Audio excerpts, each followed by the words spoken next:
أما بعد فأعوذ بالله من الشيطان الرجيم بسم الله الرحمن الرحيم يا أيها الذين آمنوا كتب عليكم الصيام كما كتب على الذين من قبلكم لعلكم تتقون صدق الله العظيم۔ محترم دوست اور بزرگوں، اللہ جل جلالہ وعمن والہ نے دنیا کی زندگی کو ایمان والوں کے لیے بہت قیمتی بنایا ہے۔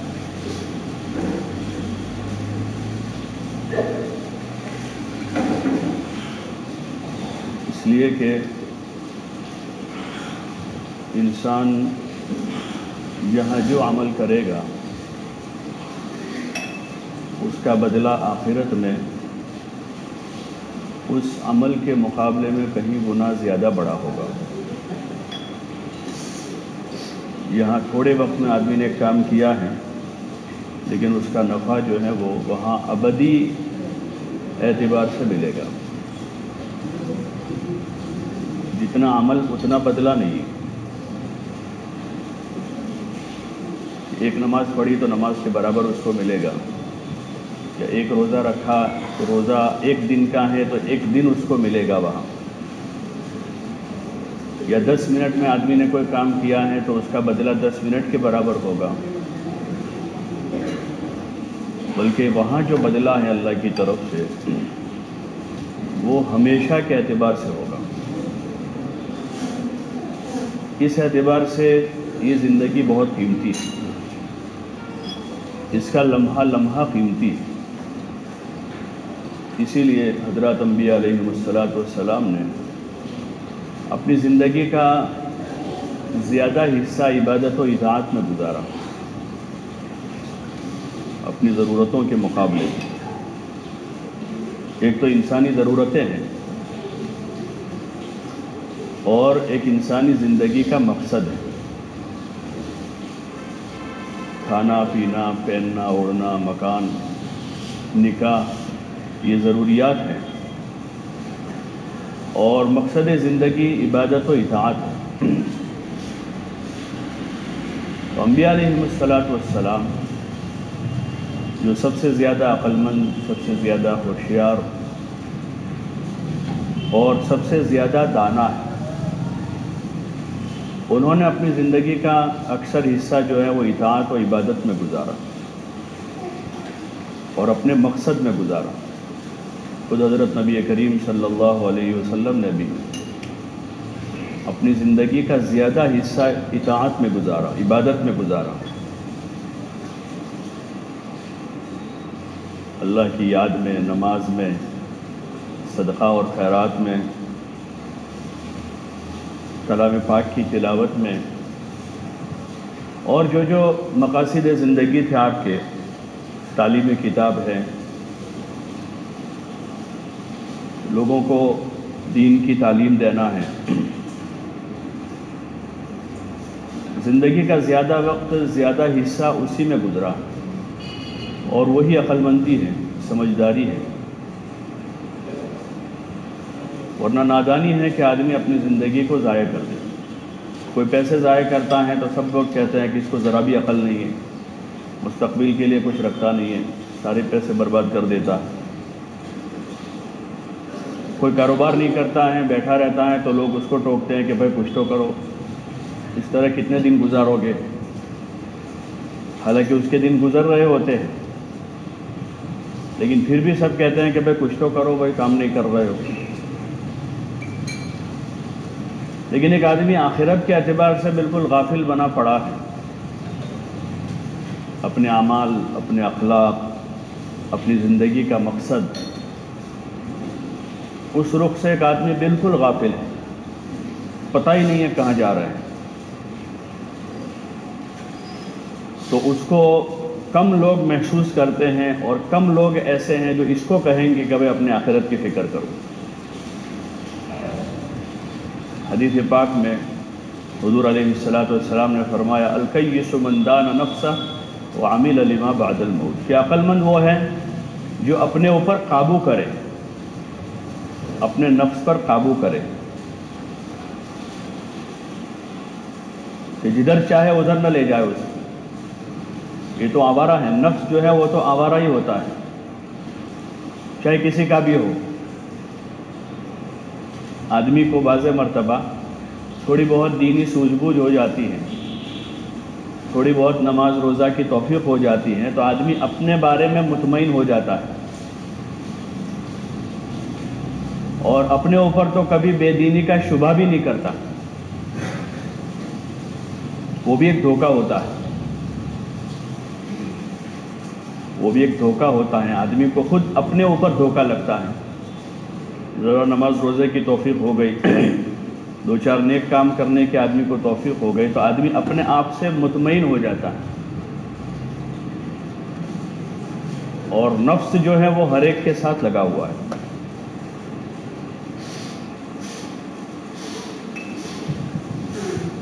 جو آدمی کو الٹے راستے کی طرف لے جاتا ہے، ان النفس لامارۃ بالسوء، کہ وہ تو ہمیشہ برائی کی طرف ہی لے جاتا ہے. نفس آدمی کو برائی کا راستہ دکھاتا ہے ہمیشہ. اور نفس ہے، چاہے وہ نمازی کا ہو، حاجی کا ہو، یا کسی دیندار کا ہو، غیر دیندار کا ہو. نفس و نفس جیسے پاخانہ ہے، پاخانہ ہوتا ہے. نمازی کا پاخانہ ہے تو کیا اس میں بدبو نہیں آئے گی کہ بھائی بہت 5 وقت کے نمازی کا پاخانہ ہے؟ وہ تو پاخانہ ہی ہے، چاہے نمازی کا ہو، حاجی صاحب کا ہو، قاضی صاحب کا ہو، کسی کا بھی ہو، پاخانہ ہے، اس میں تو بدبو ہی آنے والی ہے. ایسے نفس کسی کا بھی ہے. اس لیے حدیث میں ہے کہ آدمی نفس پر قابو کرے. الکیس من دان نفسہ، کہ وہ ہے عقل مند، ہوشیار، چالاک، جو اپنے پر قابو کرے، دوسرے پر نہیں. اپنے نفس پر قابو کرے آدمی.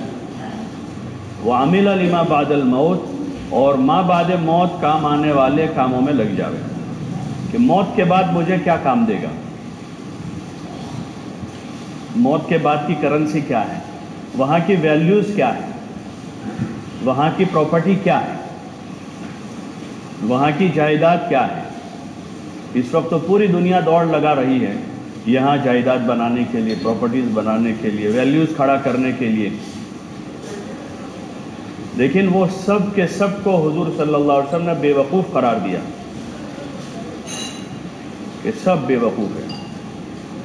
اور ہم روزانہ دیکھ رہے ہیں کہ حقیقت میں وہ بے وقوفی ہے کہ آدمی اپنی آخرت سے غافل ہو کر، اپنی موت سے غافل ہو کر، اپنی قبر سے غافل ہو کر، محشر کے میدان سے غافل ہو کر، اللہ کے سامنے کے حساب اور پیشی سے غافل ہو کر آدمی دنیا کے مشغولیوں میں مست پڑا ہوا ہے، اور اعمال آخرت کی طرف آدمی کی رغبت نہیں ہے. اس لیے اللہ پاک جو ہے موقع بہ موقع ایسے مواقع فراہم کرتا ہے بندوں کو. جیسے جمعہ کا دن ہے، جمعہ کا دن اسی میں سے ہے کہ یاد دہانی ہو، اس میں یاد دہانی ہو. پھر ایسے حالات سے گزارتا ہے، کبھی بیماری، کبھی صحت، کبھی کوئی حال آتا ہے زمین پر، کبھی سیلاب آیا، کبھی زلزلہ آیا، کبھی ہوا کا طوفان آیا. کلام پاک میں اللہ تعالیٰ کا ارشاد ہے وَلَنُذِيقَنَّهُم مِّنَ الْعَذَابِ الْأَدْنَىٰ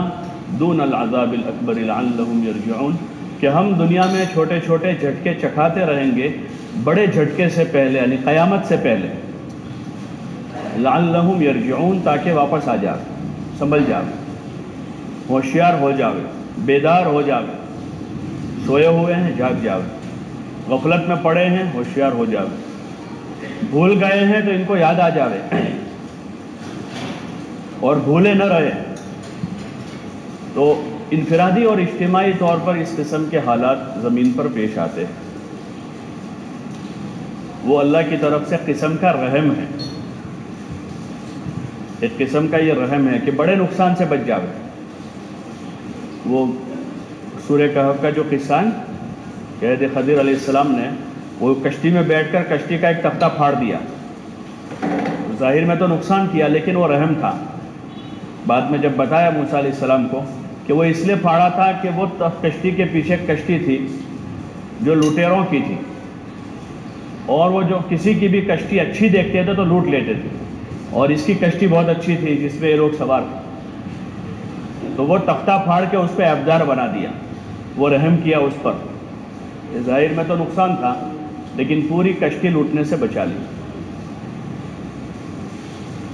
تو ایسے اللہ پاک جو حالات بھیجتا ہے بندوں پر، ظاہر میں ایسا لگتا ہے کہ یہ حال ہے، لیکن وہ حال نہیں ہے، وہ بڑے نقصان سے بچانے کے لیے، تاکہ توبہ کر لے، رجوع کر لے، واپس آوے، خواب غفلت سے بیدار ہو جائے۔ اس لیے کہ غفلت کا بھی ایک نشہ ہوتا ہے، جیسے شراب کا نشہ ہوتا ہے، ایسے غفلت کا نشہ، کہ آدمی غفلت میں ڈوبا جا رہا ہے، کچھ پتہ نہیں۔ تو اللہ پاک کی طرف سے وقتاً فوقتاً اس کی یاد دہانی ہے کلام پاک میں، موقع بموقع اللہ پاک نے متنبہ کیا ہے، متوجہ کیا ہے کہ غافل نہ رہیں، نفس کے بندے نہ بنیں، شیطان کے راستے پر نہ چلیں، اور اپنی آخرت کو نہ بھولیں۔ کئی جگہ اس کی یاد دہانی ہے کلام پاک میں کہ موت قریب آ رہی ہے، قیامت قریب آ رہی ہے، اور لوگ غافل میں پڑے ہوئے، غفلت میں پڑے ہوئے، کہ آدمی بیدار رہے ہر وقت اور چوکنا رہے، چوک نہ کھا جاوے۔ آدمی چوکنا رہتا ہے دنیا کے معاملے میں، آدمی ہر وقت کہ کہیں دھوکہ نہ کھا جاؤں، تجارت میں، کاروبار میں، پیسوں میں آدمی چوکنا رہتا ہے، پیسوں کا حساب لگاتا ہے کہ اتنا بھی نقصان نہ ہو جائے۔ عقل مند ہوشیار بیپاری جو ہے نا، پیسوں کے حساب پر چلتا ہے، تو آپ آخر میں دیکھو کہ بھائی اتنے لاکھ، اتنے ہزار، اتنے 100 اور اتنے پیسے، آخر میں 50 پیسے، 60 پیسے، 70 پیسے، 20 پیسے، 90 پیسے، اس کا حساب بنتا ہے، شاید چھوڑ دینے کے اوپر کے، لیکن حساب پورا، حساب پورا۔ مشہور کہاوت ہے ہماری زبان میں کہ حساب کوڑی کا اور بخشش، تو یہ حساب ہونا چاہیے امور آخرت میں کہ کوڑی کا آدمی حساب رکھے اپنا، کہ میرا مال کہاں جا رہا ہے اور میری زندگی کہاں گزر رہی ہے، اس لیے کہ اس کا سوال ہے قیامت میں۔ لا تزال قدم عبد یوم القیامت حتی یسأل عن 4، ابن آدم کے قدم اس وقت تک اپنی جگہ سے نہیں ہٹ سکیں گے جب تک 4 چیزوں کا سوال جواب نہ ہو جائے۔ اس میں پہلا ہی سوال ہے عن عمرہ فیما افنا، کہ ہم نے آپ کو زندگی دی تھی، وہ زندگی کہاں لگائی۔ پہلا سوال ہے زندگی کا، اس کا حساب جوڑنا ہوگا سب کو، کہ 15 سال کی عمر سے بالغ ہوئے تھے، 50 سال ہوئے ہیں، 60 سال ہوئے، تو ہمارے زندگی کا یہ وقت کہاں گزرا ہے۔ پھر اس میں الگ سے جوانی کا سوال ہوگا، ان شبابہ فیما ابلاہ، ہم نے آپ کو جوانی دی تھی، وہ جوانی کہاں لگائی ہے۔ جس کے پاس حساب ہے اس کو تو مسئلہ ہی نہیں، اور جس کے پاس حساب نہیں ہے، قدم آدمی کا ہٹے گا نہیں اپنی جگہ سے۔ یہ کوئی وارتا نہیں ہے، یہ ایک ستیہ حقیقت ہے، ایک سچی حقیقت ہے جس کا تذکرہ کلام پاک میں بھی ہے کہ قیامت میں حساب ہے۔ وَنَضَعُ الْمَوَازِينَ الْقِسْطَ لِيَوْمِ الْقِيَامَةِ،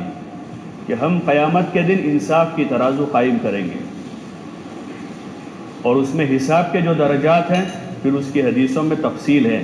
فضائل اعمال میں بھی کسی جگہ حضرت شیخ رحمۃ اللہ علیہ نے اس کا تفصیل سے تذکرہ کیا ہے کہ الگ الگ 3 کوٹے لگے گی، پہلے اسلام اور کفر،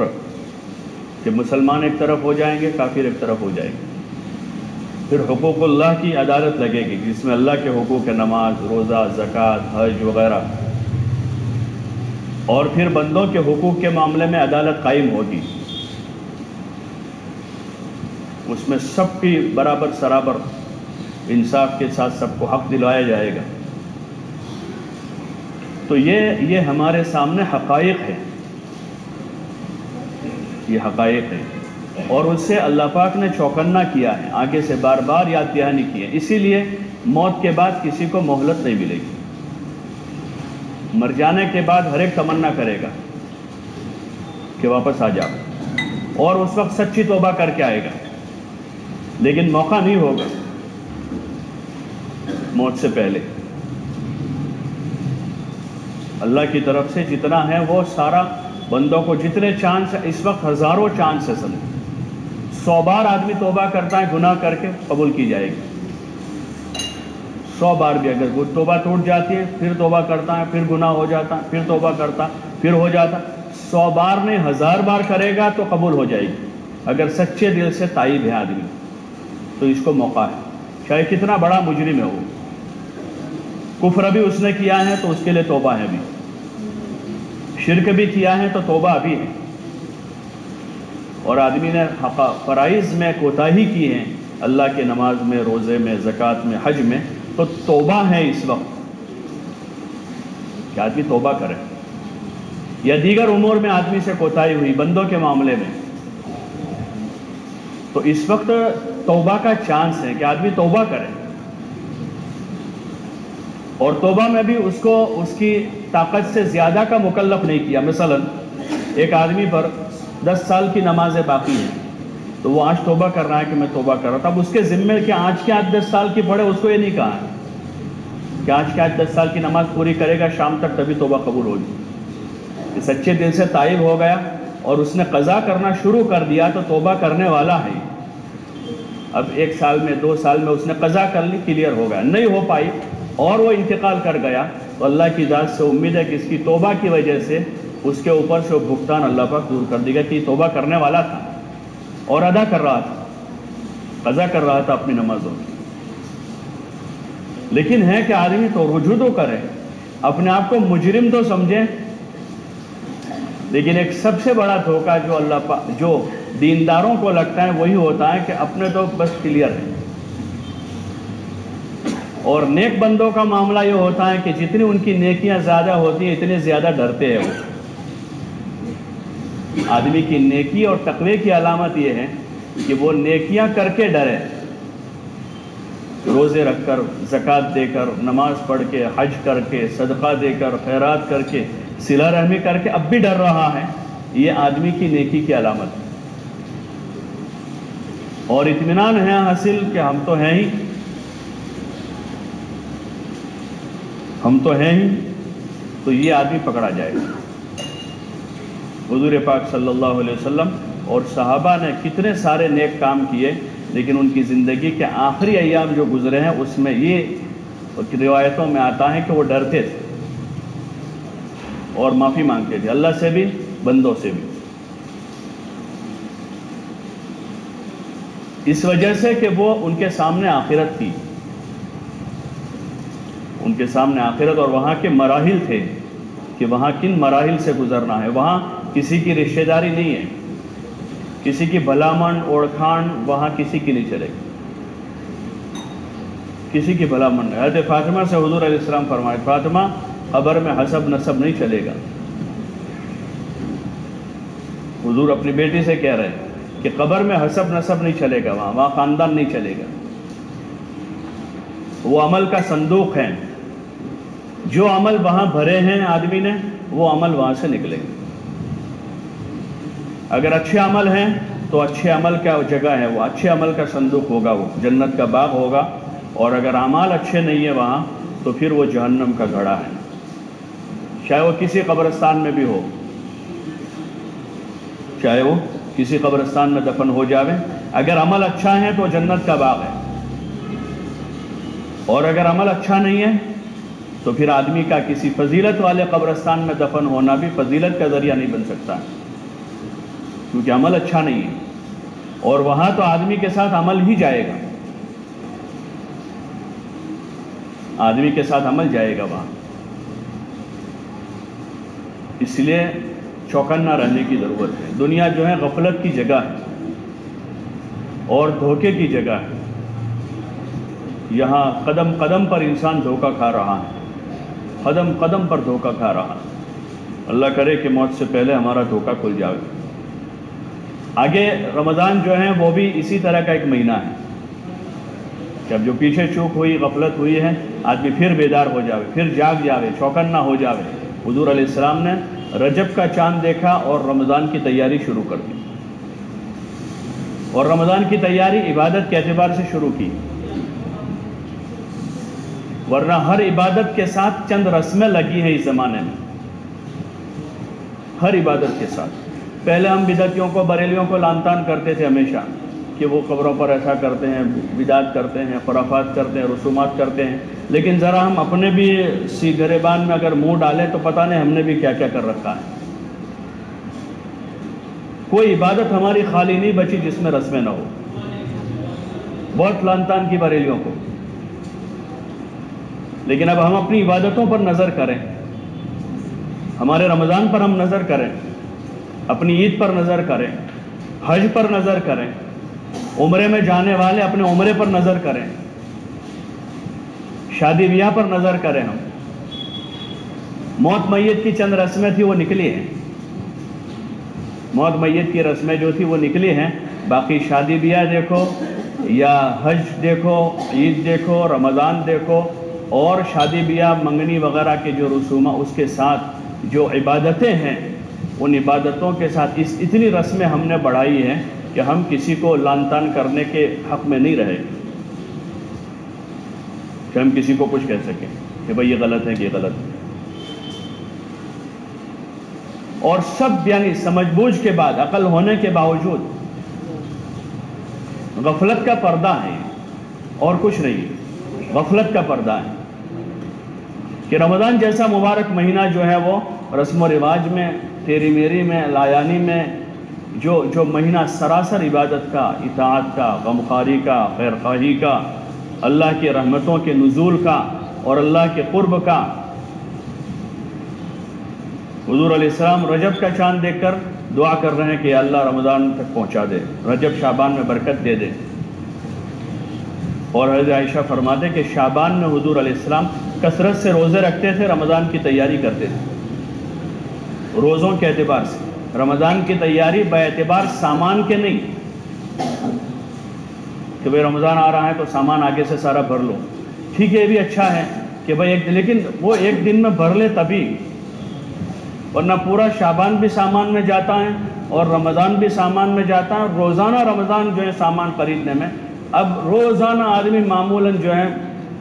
دوپہر کا وقت یا شام کا وقت 1 گھنٹہ 2 گھنٹہ خریدی میں گزارتا ہے رمضان کا،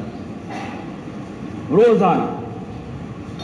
1 گھنٹہ 2 گھنٹہ روزانہ خریدی میں جا رہا ہے، 2 کیلے لینے میں آدھا گھنٹہ جا رہا ہے، اور افطاری کے بھجیے لینے میں عصر سے مغرب کا وقت جا رہا۔ یہ تو کوئی عقل مندی ہے